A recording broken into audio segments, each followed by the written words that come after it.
Morning, guys. Welcome to Coffee Chat. Mm.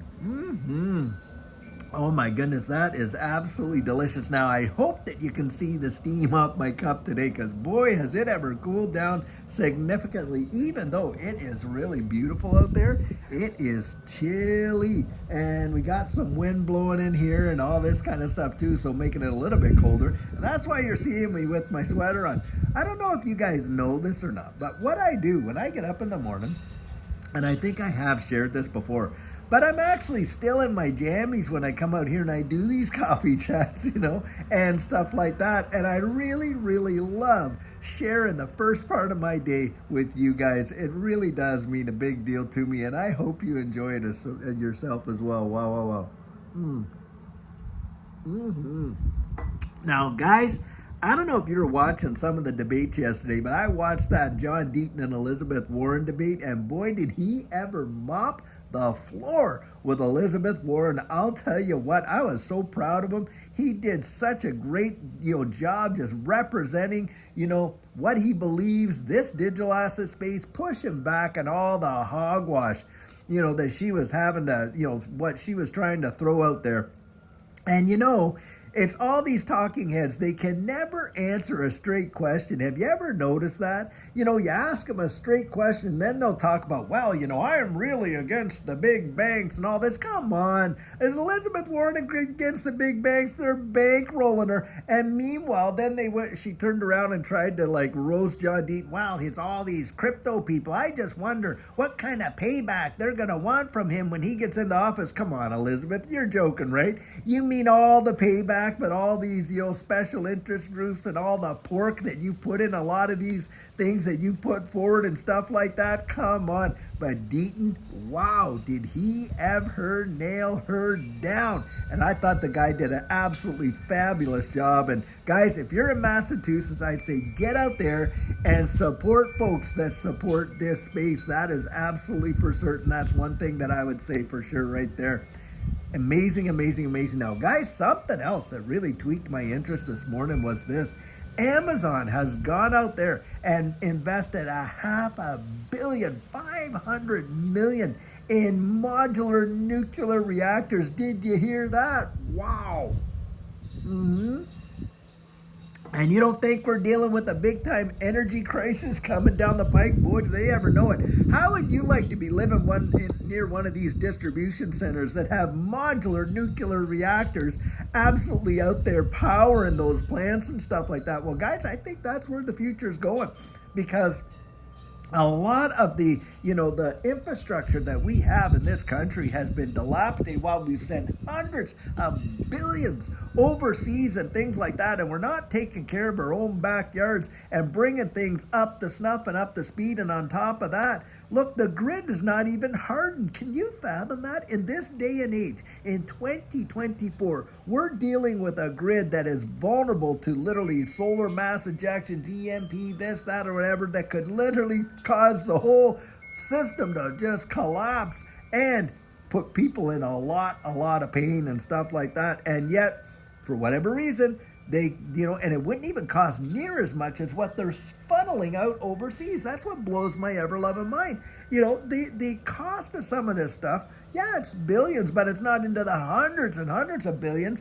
In fact, get this, every 90 days, the Federal Reserve is printing pushing out there over $1 trillion or $1 trillion, and yet we can't take care of the electric infrastructure in this country to make this country what it was and to really, at the peak. I'll tell you, truly crazy, truly is crazy. But that's what's going on. But I'll tell you what, I'll link the article to this Amazon thing in there. What an amazing read it is to see that these guys are literally putting in $500 million into these modular nuclear reactors. That tells you volumes about the energy crisis, I'll tell you what.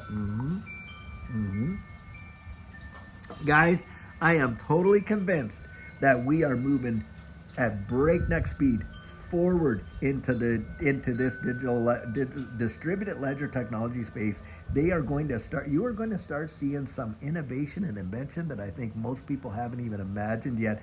Because, guys, look, on the 22nd, like I was saying there the other day, You've got the BRICS nations, they're meeting up there. Well, Edo Farina just posted a recently published article. This came out of the Russian Federation and on finance and everything else. And guess what was in there? Yep, Ripple and the XRP ledger being cited as a means to actually build a new currency system and on and on. I mean, you cannot make this up. And you're telling me that XRP, the XRP ledger, and all that it entails is not going to have such a massive bite out of what's coming in the future? Man, I'm telling you what. Think about this too. Something to really chew on is this. Since XRP came on the scene and since they started charting these charts back in 2013 and onward, do you know that XRP has never, not once, left the top 10 for market cap? I mean, never. Now, some of the ones that have been on there, they don't even exist anymore. And you would think with all of the negative FUD and the poo-pooing and the this and the that and all that XRP gets, that it would have already fallen off and maybe be way down there in the 20 or the 30 for top 10. But nope, it has never, ever, not once left the top 10 for market cap and all this. And then people will throw out, oh, well, there's 100 billion XRP. Do you know there's an unlimited supply of Ethereum? Did you know that? An unlimited supply. And we don't even know how much all of these, disguised whales hold from a way back. Wow, big kick up there, a win. Stuff like that. But guys, doesn't it tell you something? Even throughout the whole SEC deal that, Ripple never not once leaving the top 10 and expanding their ecosystem around the wide world in a powerful, powerful way. Now that speaks total volumes to me right there. I'll tell you what.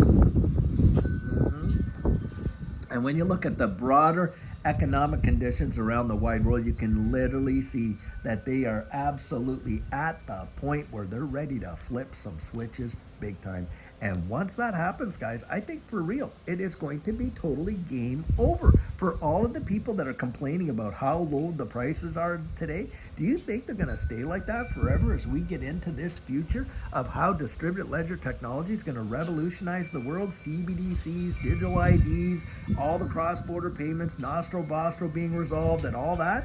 I'm telling you what, I don't believe for very much longer it's going to be like that. And you're going to see that most of retail's not even going to be able to touch the space. Why? They're going to get outpriced. They're just going to get outpriced. And you know what? It's going to be folklore. Wow. Boy, oh boy, do I ever wish. Then when I knew about Bitcoin, because we all have a Bitcoin story, right?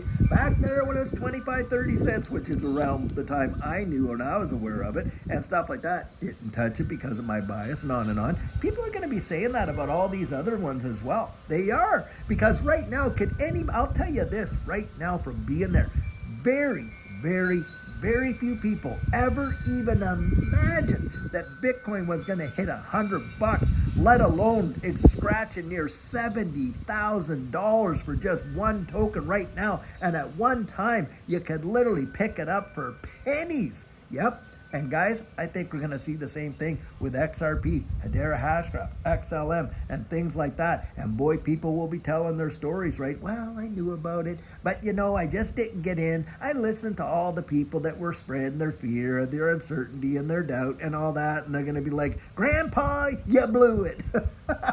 That's what's going to come down right there, yeah. And I think there's going to be the other crowd that's going to say, oh, Grandpa, thank you that you actually took the risk and changed our family's wealth situation for generations. There's going to be those stories as well, and we're all going to hear about them and things like that. Guys, I know it feels in this space that, everybody knows, and there's so many of us. Do you realize just how few people are genuinely exposed to this digital asset space? It is such a minority. It would really freak you out if you really realize that. And then you divide that amongst all the various ones that there are. And even for XRP, it is such a small number. And yet people come out, I don't think they're going to let us get rich. Guys, I'm going to tell you something. They let us get rich. They're not going to care. They're not going to care. It's going to be such a small minority that, you getting through or so-and-so getting through. The thing is this, though, and I will say this.